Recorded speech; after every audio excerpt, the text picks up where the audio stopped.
Welcome students of class 12। আজকে আমরা যে কবিতাটা আলোচনা করতে চলেছি সেটা হচ্ছে আমাদের সিলেবাসের সেকেন্ড যে কবিতাটা রয়েছে অ্যাসলিপ ইন দ্য ভ্যালি। এই অ্যাসলিপ ইন দ্য ভ্যালি কবিতাটার আজকে আমরা আলোচনা করব। তো আমি প্রথমেই যেটা বলে রাখি, এই পুরো কবিতাটাকে আমি দুটো ইউনিটে ভাগ করছি। আজকে যে ইউনিটটা নিয়ে আলোচনা করব সেটা হচ্ছে শুধুমাত্র কবিতাটার একটা ইন্ট্রোডাকশান থাকছে, আর নেক্সট আর একটা ভিডিও আমি করতে চলেছি যেটায় আমি কবিতার টেক্সট আর রিডিং পড়ব লাইন বাই লাইন, তার মিনিং, এক্সপ্লেনেশন ইত্যাদি সহ। তো প্রথমেই আজকে ইন্ট্রোডাক্টরি যে সেশনটা করছি, কবিতাটার নামটা একটু আমরা দেখে নিই। কবিতার নাম হচ্ছে অ্যাসলিপ ইন দ্য ভ্যালি, উপত্যকায় ঘুমন্ত। উপত্যকায় ঘুমন্ত একজন। This poem is originally a French poem. এটা ফরাসি ভাষায় লেখা একটি কবিতা, যার অরিজিনাল ফ্রেঞ্চ টাইটেলটা এখানে লাল কালিতে লেখা আছে, লা ডরমর ডু ভল। লা ডরমর ডু ভল, this is the original French title of the poem asleep in the valley, উপত্যকায় ঘুমন্ত একজন। তো এই কবিতার কবি যিনি, আর্থার র্যাম্বো। একটু স্পেলিংটা খেয়াল করতে হবে এক্ষেত্রে। কবির নাম হচ্ছে আর্থার র্যাম্বো, উচ্চারণটা হবে র্যাম্বো বা র্যাবো, কিন্তু স্পেলিংটা লিখতে হবে Rimbaud, RIMBAUD, Rimbaud, but pronunciation will be Arthur Rimbaud. তো আর্থার র্যাম্বো ইনি একজন ফ্রেঞ্চ পোয়েট ছিলেন, বিখ্যাত ফ্রেঞ্চ পোয়েট। 37 বছর তিনি বেঁচে ছিলেন, 1854 থেকে 1891, এই হচ্ছে তার জীবদ্দশা। কিন্তু এই সময়ের মধ্যে তিনি যে কবিতাগুলি লিখে গেছেন তার মধ্যে এই কবিতাটি অন্যতম বিখ্যাত একটি কবিতা। আর্থার র্যাম্বো সম্বন্ধে আমাদেরকে জানতে হবে, এবং এই কবিতাটার একটা স্ট্রং ব্যাকগ্রাউন্ড রয়েছে, সেই ব্যাকগ্রাউন্ডটা সম্বন্ধেও আমাদেরকে অবহিত হওয়া দরকার। আমরা জানব যে আর্থার র্যাম্বো উনি একজন সৈনিক ছিলেন, এবং তার যুদ্ধ জীবনের যে অভিজ্ঞতা, সেই অভিজ্ঞতা থেকেই এই কবিতাটা তিনি লিখেছেন। এখন তার যুদ্ধ জীবনের অভিজ্ঞতা বলতে আমরা কী বুঝি, তার অভিজ্ঞতাটা কেমন ছিল? ফার্স্ট অফ অল আমরা দেখে নিই তার যে ওই যুদ্ধ জীবনের অভিজ্ঞতাটা ঠিক কী ছিল। He was a soldier in the Dutch colonial army in 1976। এটা ভুল বললাম আমি, এটা হবে 1876। 1876 সালে 1876 সালে ডাচ কলোনিয়াল আর্মির উনি একজন সৈনিক ছিলেন। এবং এই কবিতাটা লেখা হয়েছে কবে সেইটা একটু যদি দেখি আমরা, যে written either after Franco Prussian war of 1870 or in 1877 during the war between France and Russia. কবিতাটা হয় 1870 সালে, যে ফ্রাঙ্কো প্রাশিয়ান ওয়ার মানে ফ্রান্স আর প্রাশিয়ার মধ্যে যুদ্ধ হয়েছিল, তারপরে লেখা হয়েছে, অথবা 1877-এ ফ্রান্স এবং রাশিয়ার মধ্যে যে যুদ্ধ তার পরে লেখা হতে পারে। এটা নিয়ে একটা কনফিউশন রয়েছে। এখন ফ্রাঙ্কো প্রাশিয়ান ওয়ার এটাকেই আমরা বেশি গুরুত্ব দেব। প্রাশিয়া হচ্ছে কোন দেশটা? প্রাশিয়া হচ্ছে আজকে যে দেশটাকে আমরা জার্মানি বলেছি, সেই দেশটাই এই সময়টাতে প্রাশিয়ার সাম্রাজ্য বলে পরিচিত ছিল। পরবর্তীতে 1918 এবং 1935-এ টোটাল প্রাশিয়াটা জার্মানির অন্তর্ভুক্ত হয়ে যায়, নতুন রাষ্ট্রের নাম হয় জার্মানি। ওকে, তো এই কবিতাটা আমরা প্রাথমিকভাবে ধরে নেব যে ফ্রাঙ্কো প্রাশিয়ান যুদ্ধে যে এক্সপিরিয়েন্স, সেই এক্সপিরিয়েন্সের বেসিসে আর্থার র্যাম্বো, ফ্রেঞ্চ পোয়েট, ফরাসি কবি, লা ডরমের ডু ভল যে কবিতাটা লিখেছিলেন, তারই ইংরেজিতে ট্রান্সলেশনটা আমরা পড়তে চলেছি, অ্যাসলিপ ইন দ্য ভ্যালি। তো অ্যাসলিপ ইন দ্য ভ্যালি এই কবিতাটি কী টাইপের কবিতা, স্ট্রাকচারটা সম্বন্ধে একটু আমরা দেখব। আমরা দেখব যে অ্যাসলিপ ইন দ্য ভ্যালি এই কবিতাটা একটি সনেট। না, what is a sonnet? Sonnet বলতে আমরা কী বুঝি? সনেট সম্বন্ধে আমি ডিটেলে বলবো এর পরবর্তী কোনো সেশনে, বিশেষ করে এরপরে যে কবিতাটা আছে আমাদের উইলিয়াম শেক্সপিয়ারের একটা সনেট রয়েছে, সেইটা পড়ানোর আগে সনেট নিয়ে ডিটেলে বলবো। আজকে প্রাইমারিলি এটুকু আমরা জানবো সনেট কি। সনেট হচ্ছে essentially a poem of 14 lines, 14 লাইনের একটি কবিতা হচ্ছে সনেট। এই সনেটকে আমরা প্রধানত দুটি ভাগে ভাগ করতে পারি। প্রথমটা হচ্ছে ইটালিয়ান সনেট বা পেট্রার্কান সনেট, আর সেকেন্ডলি হচ্ছে ইংলিশ সনেট বা শেক্সপিরিয়ান সনেট। ইটালিয়ান সনেট, যে সনেটটা ইটালিতে জন্ম হয়েছিল, পেট্রার্কের হাতে পপুলারাইজ হয়েছিল সনেটটা, সেই সনেটগুলো, এবং এই পেট্রার্কের যে ধারায় উনি সনেট লিখেছিলেন, পেট্রার্কের স্টাইলটাকে ফলো করে যারা যারাই পরবর্তী ক্ষেত্রে সনেট লিখেছেন, সেইটাকে আমরা বলবো পেট্রার্কান সনেট। একইভাবে শেক্সপিয়ার যেভাবে সনেট লিখেছিলেন সেই স্টাইলটা ফলো করে পরবর্তীতে যারা যারা, বা শেক্সপিয়ার নিজেও যে সনেটগুলি লিখেছেন তাকে আমরা শেক্সপিয়ারিয়ান সনেট বলব। এই দুই সনেটের মধ্যে গঠনগত এবং বিষয়বস্তুগত পার্থক্য রয়েছে। আমরা প্রথমে গঠনে চলে আসি। এদের মধ্যে মিল একটাই, সেটা হচ্ছে এটাও 14 লাইনে লেখা, এই সনেটটাও কিন্তু 14 লাইন্সেই লেখা হয়েছে। But the difference is, in Italian আর Petrarchan sonnet the sonnet is divided into 2 stanzas. দুটো স্ট্যাঞ্জা থাকতো। প্রথম 8 লাইন মিলে একটা স্ট্যাঞ্জা থাকতো যার নাম হচ্ছে অক্টেভ, এবং শেষ 6টা লাইন মিলে একটা স্ট্যাঞ্জা থাকতো যার নাম সেস্টেট। অক্টেভ অ্যান্ড সেস্টেট, 8 লাইন এবং 6 লাইন, বাংলায় বলা হয় অষ্টক এবং শতক। এটা ছিল পেট্রার্কান সনেটের স্ট্রাকচার। আর ইংলিশ সনেট বা শেক্সপিয়ারিয়ান সনেটের স্ট্রাকচার ছিল আলাদা। এখানে 3টে করে কোয়াট্রেন থাকতো এবং একটা কাপলেট থাকতো। কোয়াট্রেন মানে হচ্ছে 4টে লাইনের এক একটি স্ট্যাঞ্জা। তো 3টে কোয়াট্রেন মানে হচ্ছে 12 লাইন, 3 4 12 লাইন, আর একটা কাপলেট মানে 2টো লাইনের একটি স্ট্যাঞ্জা, দ্যাট ইজ কাপলেট। এই হচ্ছে 14 লাইন শেক্সপিয়ারের সনেট লেখা হয়েছিল।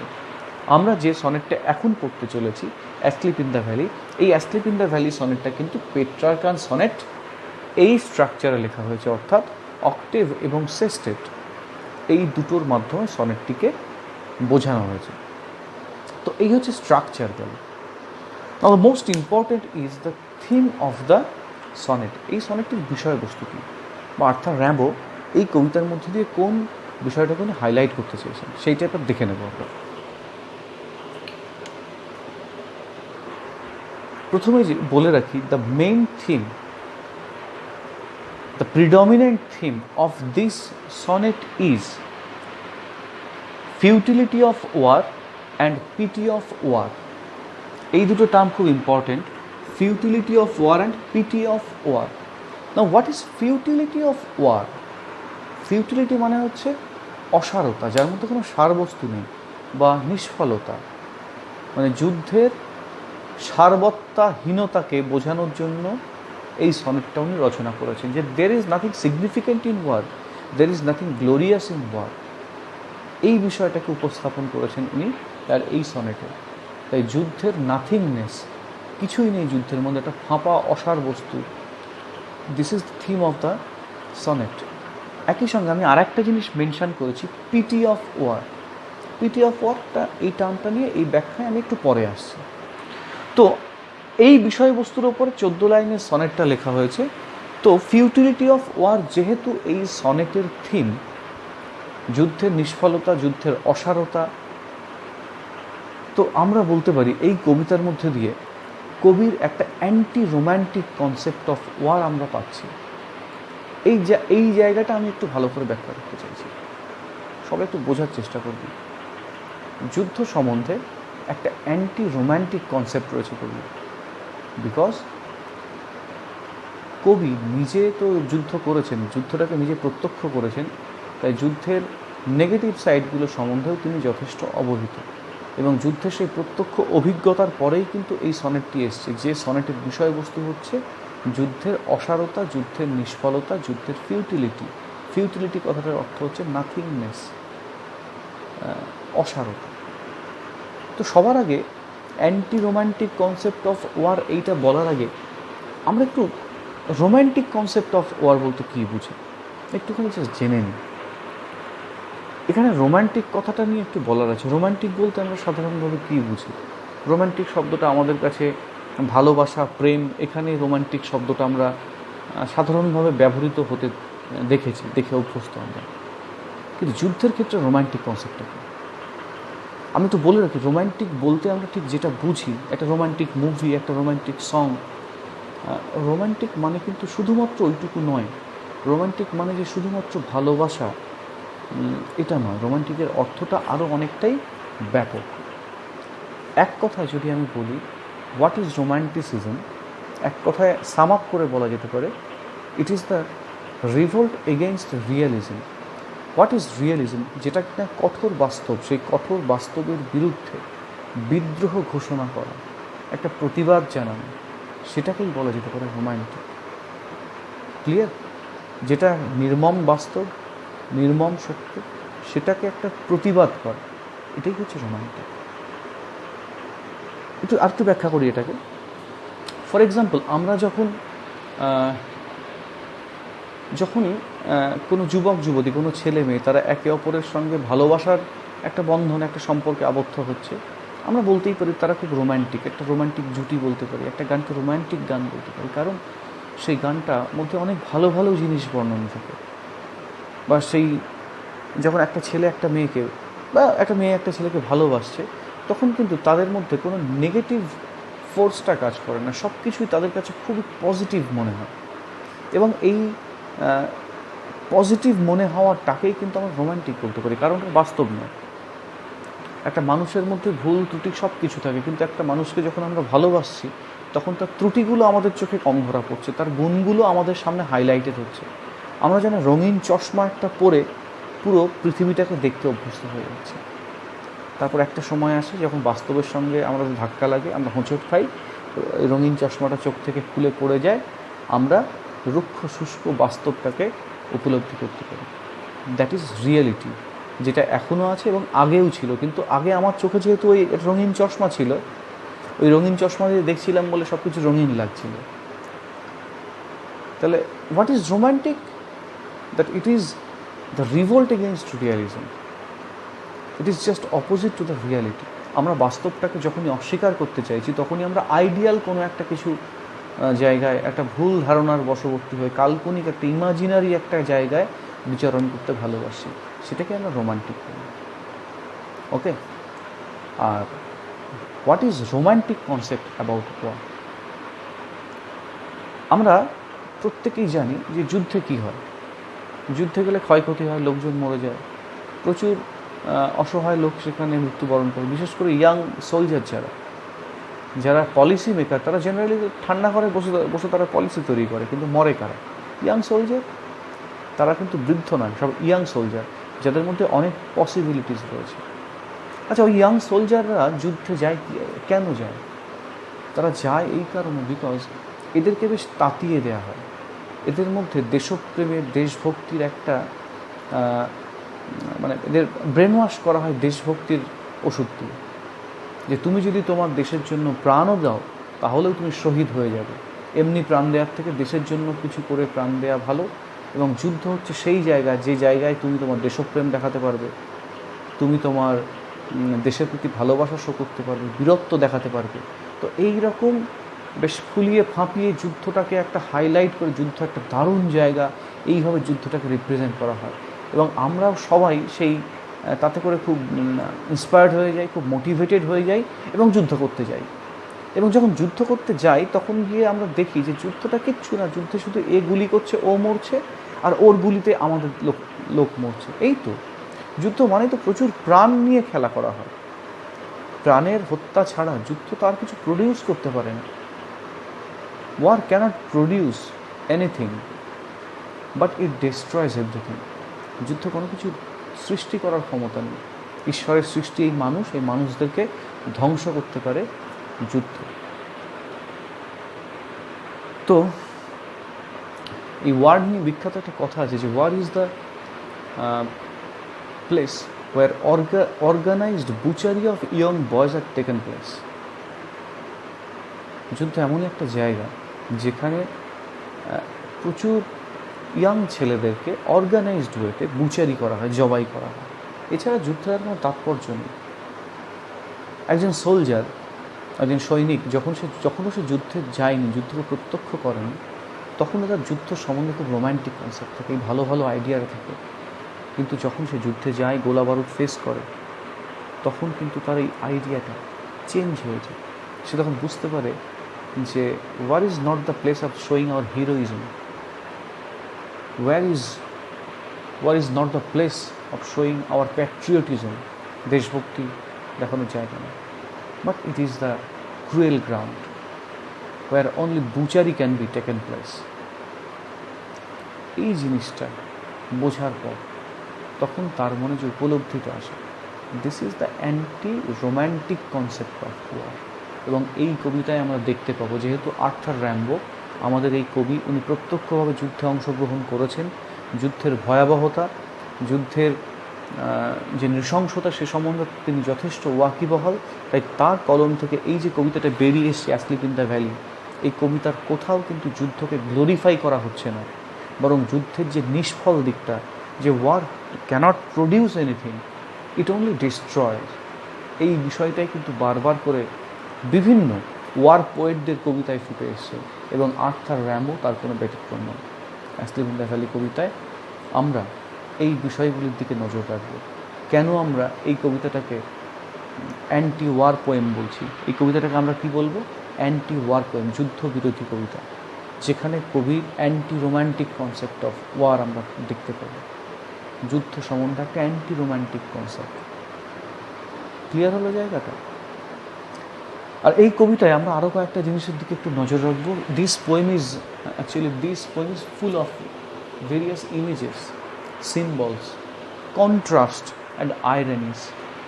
আইরনি নিয়ে এর আগে অলরেডি আমরা আলোচনা করেছি যখন আমরা অন কিলিং এ ট্রি পড়েছি।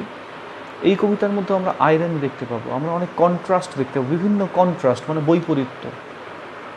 এই বৈপরীত্য দেখতে পাবো, অনেক ইমেজ এবং সিম্বল আমরা দেখতে পাবো। ইমেজ মানে কি? ইমেজ মানে একটু বলে দিই, an image is a picture which is made out of words.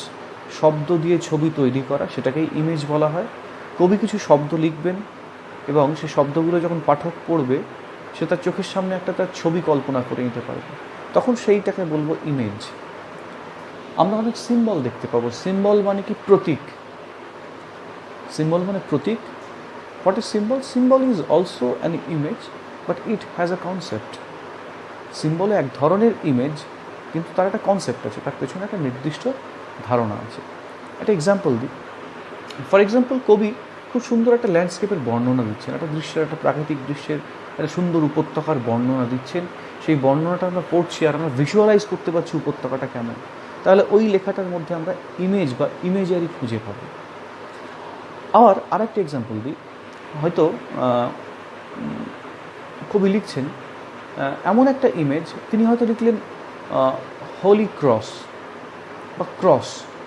Cross যখন আমরা লিখলেন, তখন আমরা ক্রসের একটা ইমেজ, সেটা আমাদের চোখের সামনে ভেসে উঠবে ক্রস কথাটা যখন পড়বো আমরা। একই সঙ্গে সঙ্গে ওই ইমেজের পেছনে একটা কনসেপ্ট পাবো, সেটা হচ্ছে ক্রিশ্চিয়ানিটি। ক্রস মানে এই ক্রস, জেসাস ক্রাইস্ট যে ক্রসের ওপরে তাকে ক্রুশবিদ্ধ করা হয়েছিল, তো এইটা হচ্ছে সিম্বল। আবার যখন রেড ক্রস বলবো, রেড ক্রস, তখন রেড ক্রসের ইমেজটাও আমাদের চোখের সামনে চলে আসবে, এবং একই সঙ্গে সঙ্গে ওই রেড ক্রসের সঙ্গে থাকা যে কনসেপ্ট আছে, সেটা হচ্ছে রেড ক্রস কি, মানে ডাক্তার বা সেবামূলক কোনো জায়গায় রেড ক্রস যেখানে যাদের প্রতীক, সেইটার কথা আমরা বুঝতে পারব।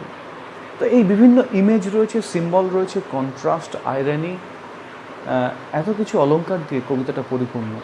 যে কবিতার মূল উদ্দেশ্য হচ্ছে, যার মেন থিম হচ্ছে, এখানে স্ট্রাকচারটা সনেট হতে পারে। সনেটের একটু বলে নিই, সনেটের বিষয়বস্তু হয় ভালোবাসা। Love is the general theme of sonnet.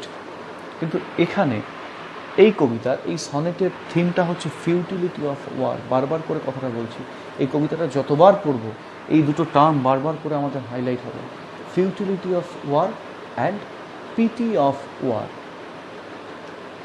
Futility of war মানে আমরা দেখলাম যুদ্ধের নিষ্ফলতা, যুদ্ধের ব্যর্থতা, যুদ্ধের অসারতা। আর পিটি অফ ওয়ার মানে হচ্ছে যুদ্ধের করুণা, যুদ্ধের করুণা। পিটি অফ ওয়ার টার্মটা একটু বলি, এটা অ্যাকচুয়ালি উইলফ্রেড ওয়েন বলে একজন বিখ্যাত ওয়ার পোয়েট ছিলেন, যার সৃষ্টি এই টার্মটা, তার একটি কবিতায় তিনি ব্যবহার করেছিলেন। পিটি অফ ওয়ার বলতে বোঝায় যে যেখানে যুদ্ধকে গ্লোরিফাই করা হচ্ছে না এবং যুদ্ধের প্রকৃত রূপটা উন্মোচন করা হচ্ছে।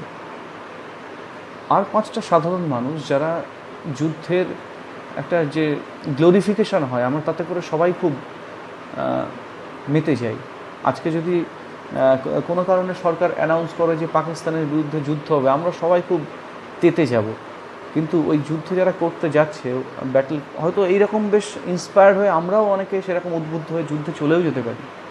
কিন্তু যুদ্ধকে যখন প্রত্যক্ষ করব, তখন এই রোম্যান্টিক যে কনসেপ্ট অফ ওয়ার এটা ভেঙে যাবে, যুদ্ধের প্রকৃত রূপটা আমাদের সামনে উন্মোচিত হবে, এবং that is the pity of war. Clear? যেমন আমরা তো বড় হয়ে গেছি, আমরা জানি আগুনে হাত, যদি আমরা আগুনে হাত দিই হাতটা পুড়ে যাবে, একটা বাচ্চা জানে না। এবারে আমি দূর থেকে দেখতে পাচ্ছি একটা বাচ্চা আগুনে হাত দিতে যাচ্ছে, আমি জানি হাত দিলে তার হাতটা পুড়বে, কিন্তু বাচ্চাটা জানে না বাচ্চাটা হাত দিচ্ছে, কিন্তু আমি এতটাই দূরে রয়েছি, আমি তাকে বারণও করতে পারছি না, আমি শুধু দেখতে পাচ্ছি। তখন বাচ্চাটার প্রতি কী হবে? আমার করুণা হবে, পিটি তৈরি হবে। একইভাবে যারা যুদ্ধ থেকে ফিরে এসছে তারা যখন দেখে, বা যারা যুদ্ধের প্রকৃত রূপটাকে উদ্ঘাটিত করতে পেরেছে, যুদ্ধটা কী আসলে, তারা যখন দেখে যুদ্ধ নিয়ে সেই মাতামাতি চলছে গোটা বিশ্বে, যুদ্ধ নিয়ে মানুষ কতটা প্যাশনেট, তো তখনই কবি পিটি অফ ওয়ার এই জিনিসটা ফিল করতে পারে। এই pity of war Wilfred Owen প্রথম সৃষ্টি, মানে তার কবিতাতেই আমরা বেশিরভাগ দেখতে পেলেও আমাদের আর্থার র্যাম্বোর অ্যাসলিপ ইন দ্য ভ্যালি এই কবিতার মধ্যে পিটি অফ ওয়ার রয়েছে, যেটা আমরা আমাদের নেক্সট যে ভিডিও সেশনটা হবে সেটায় আমরা খুঁজে পাওয়ার চেষ্টা করব। ওকে, তাহলে এই সেশনটা এইটুকুই।